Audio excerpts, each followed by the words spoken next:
Hello दोस्तों, कैसे हो आप सभी। आशा करता हूँ सब अच्छे होंगे। और मेरे चैनल का नाम है प्रेमी रावणा राजपूत। मेरा नाम है शरण सिंह रावणा राजपूत। मेरे चैनल को सब्सक्राइब करें, लाइक करें, शेयर करें, पूरा वीडियो देखें, ठीक है ना। तब मालूम पड़ेगा, स्किप कर करके ना देखें। सबको विनती है कि पूरा वीडियो देखें, ठीक है ना, और सपोर्ट करें हमको। आज का वीडियो 12 लाख खरगोश रेगिस्तान में छोड़ा, चीन के लिए बहुत मुसीबत बन गया। बड़ी मुसीबत बन गई है। क्या बात है आप। नमस्कार, जय श्री राम। मेरा नाम है सुजाता देवी रावणा राजपूत। आज का वीडियो है खरगोश के बारे में। 12 लाख खरगोश रेगिस्तान में छोड़ दिया चीन ने, बड़ी मुसीबत। इसके बारे में आज का वीडियो। बढ़ते हैं वीडियो में। क्या हमारे क्या साथ बने क्यों रहना क्यों और मुश्किल हमारे बढ़े, वीडियो के साथ बने रहना। क्यों मुश्किल बढ़े क्यों देखते हैं। मुश्किल बढ़ गई हाँ, है वीडियो में खरगोश देखते छोड़ने हैं। का। हाँ, करते वीडियो चालू। चीन ने अचानक से अपने रेगिस्तान में छोड़े 12 लाख खरगोश। 12 लाख दोस्तों, जब भी कुदरत से छेड़छाड़ करने की बात आती है तो चीन का नाम सबसे पहले ही लिया आ जाता है। फिर चाहे वो 100 करोड़ चिड़ियाओं को एक साथ मारकर इकोसिस्टम को तबाह करना हो या फिर इंडस्ट्रियलाइजेशन के चक्कर में पूरे के पूरे जंगल काट देना हो। लेकिन अब अचानक से रेगिस्तान में 12 लाख विदेशी खरगोश छोड़कर चीन ने जो दाव खेला है, या तो चीन को आबाद कर देगा या पूरी तरह से बर्बाद। मगर अचानक से 12 लाख खरगोश को रेगिस्तान में तड़प कर मरने के लिए छोड़ने के पीछे चीन का क्या सीक्रेट प्लान है, जानेंगे इस वीडियो में। लेकिन उससे पहले हमें इतिहास के सबसे बड़े खरगोश जनसंख्या विस्फोट के इस इंसिडेंट पर नजर डालनी जरूरी है, जिसने ऑस्ट्रेलिया को पूरी तरह से तबाह करके रख दिया था। ये बात है 1850 की। उस वक्त ऑस्ट्रेलिया में ज्यादा आबादी नहीं थी, इसलिए ब्रिटिशर्स ने ऑस्ट्रेलिया में आकर क्लोनाइजेशन करना शुरू किया। लेकिन ऑस्ट्रेलिया में उन्हें अपने देश जैसा महसूस नहीं होता था और उन्हें खरगोश भी काफी पसंद थे।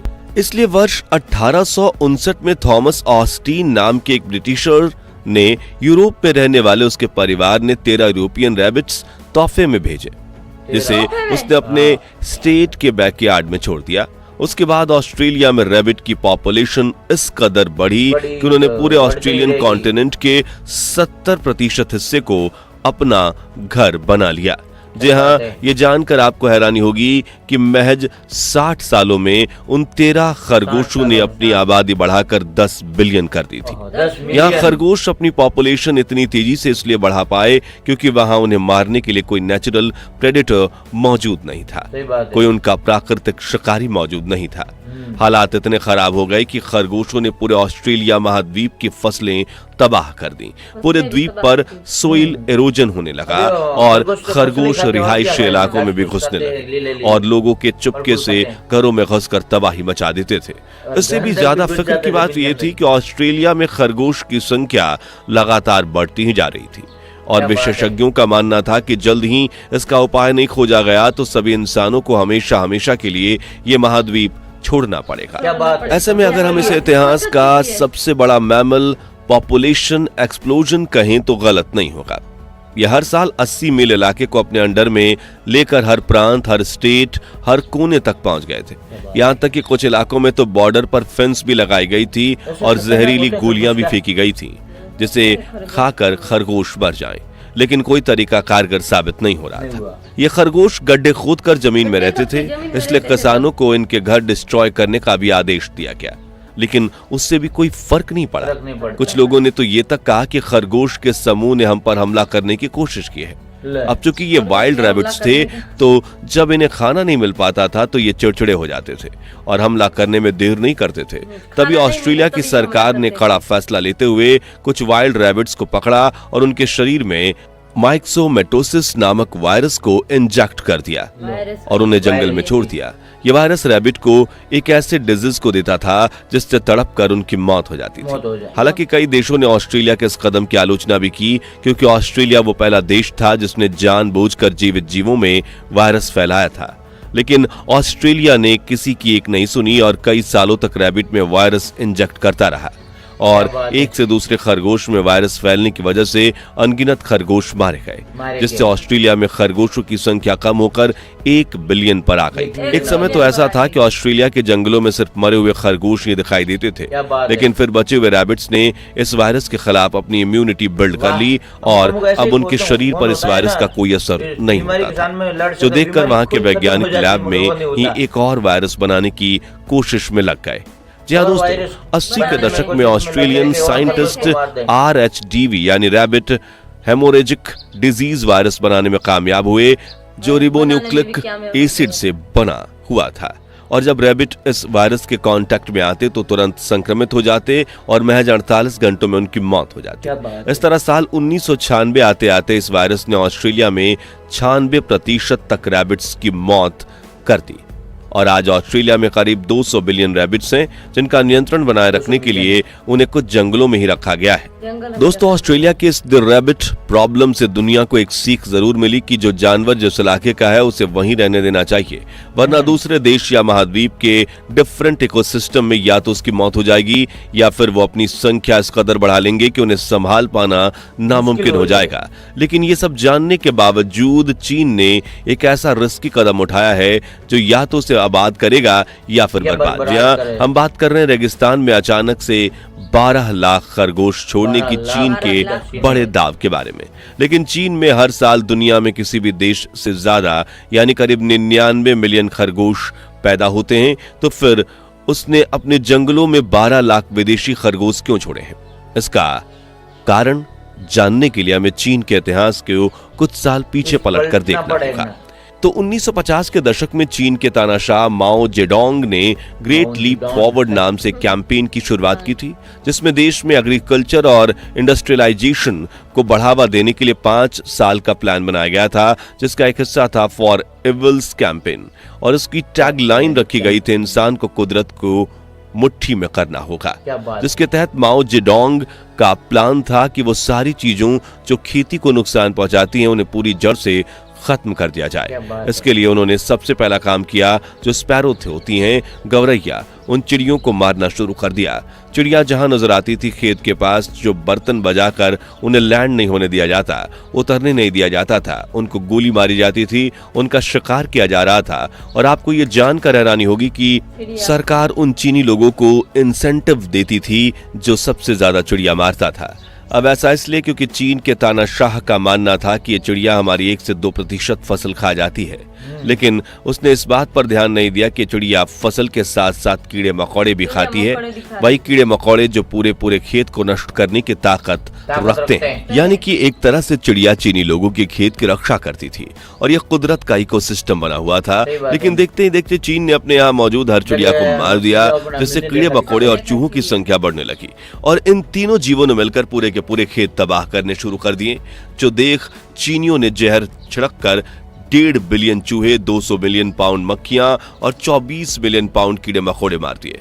लेकिन इसका असर खेत में अनाज पर भी पड़ा और चीन का एग्रीकल्चर तबाह हो गया, जिससे वहां अगले 4 सालों तक भयंकर भूखमरी फैली, करोड़ों लोगों की जान गई और कई जंगल सूखकर रेगिस्तान में बदल गए। और उस बेहुदा गलती का नतीजा चीन आज भी भुगत रहा है। जी हाँ, आज से करीब 30 साल पहले 90 के दशक में चाइना का रेगिस्तान 1.7 मिलियन स्क्वायर किलोमीटर बड़ा था, जो कि देश के कुल जमीन का 9.5 मिलियन स्क्वायर किलोमीटर का लगभग 5वां हिस्सा था।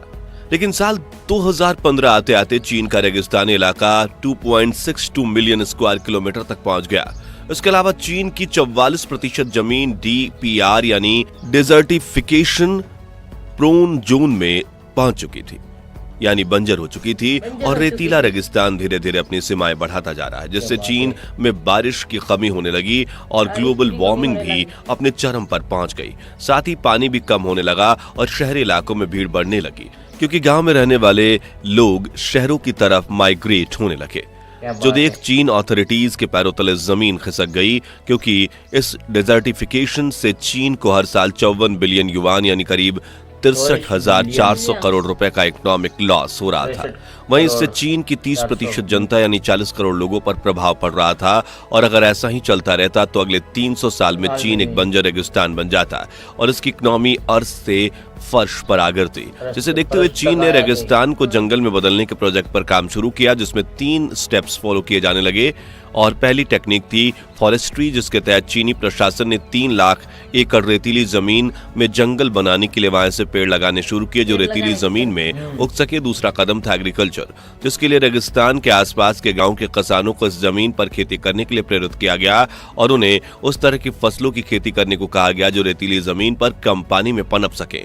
इस तरह पहले फॉरेस्ट्री प्रमोट की गई, फिर एग्रीकल्चर प्रमोट किया गया और अब इकोसिस्टम को पूरा करने के लिए आखिरी प्रक्रिया बाकी थी, जो थी एनिमल हस्बेंड्री यानी पशुपालन।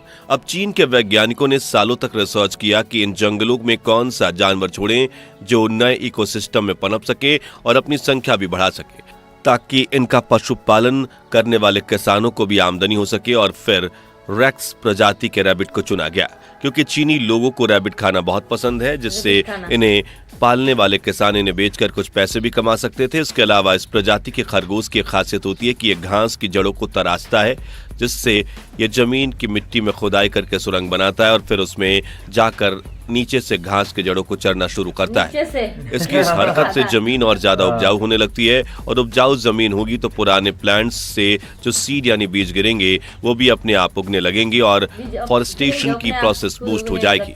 यानी कि खुदाई करना एक तरह से हल चलाने जैसा काम है। इसके अलावा एक मादा रेक्स रैबिट साल में 40 बच्चों को जन्म दे सकती है और ये जानवर किसी भी इकोसिस्टम के हिसाब से अपने शरीर को ढाल लेते हैं। ऐसे में चीन ने विदेश से 12 लाख रेक्स रैबिट खरीद कर उन्हें अपने रेगिस्तान में बने नए जंगलों में छोड़ दिया है और चीन को इससे भी लाभ दिख रहे हैं। जी हां, अब इन रैबिट्स को छोड़ा गया था तो शुरुआत में इनके लिए 100 किलोमीटर की जगह फाइनल की गई थी और उस 100 किलोमीटर रेगिस्तान में सिर्फ 3% यानी 3 किलोमीटर लैंड एरिया में ही वेजिटेशन यानी पेड़ पौधे थे।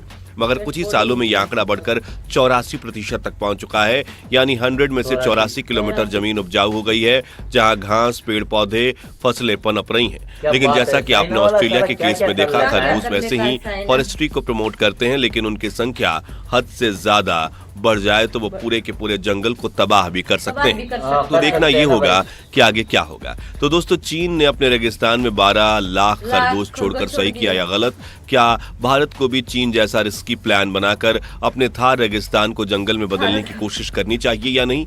इस बारे में अपनी राय जरूर बताइए। ये जानकारी पसंद आई हो तो वीडियो को लाइक और शेयर जरूर कीजिए और ऐसी दिलचस्प वीडियोस के लिए इस चैनल को सब्सक्राइब करके पास वाली घंटी जरूर बजा दीजिए। धन्यवाद।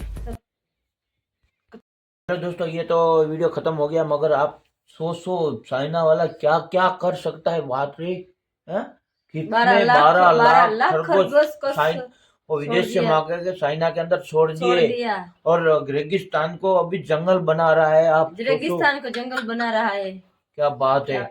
आप कभी कल्पना भी कर सकते हो क्या? सोच भी नहीं सकते कि सीन ऐसा कर सकता है। जो कोई कहते हैं ना परवर, उसको क्या बोलते हैं, समय के हिसाब से बदलना चाहिए, ऐसा समय के तो वो उल्टा पुल्टा करता ही रहता है चाइना। इसका नाम ही चाइना, उधर से उधर करता रहता है। सही बात है। तो देखो, ये वीडियो अच्छा लगा हो तो लाइक शेयर सब्सक्राइब करते रहे, हमारे वीडियो को, हमारी चैनल को सपोर्ट करना। हमें आप सभी का सपोर्ट की बहुत जरूरत है। प्लीज हमें सपोर्ट करना, हमारे चैनल को, और हमारे जितने भी वीडियो आते हैं देखते रहना, आगे शेयर भी करते रहना, आगे शेयर करना, कमेंट बॉक्स में जरूर लिख के मैसेज भेजना। तब तक नमस्कार, अगले वीडियो में मिलते हैं, तब तक जय श्री राम।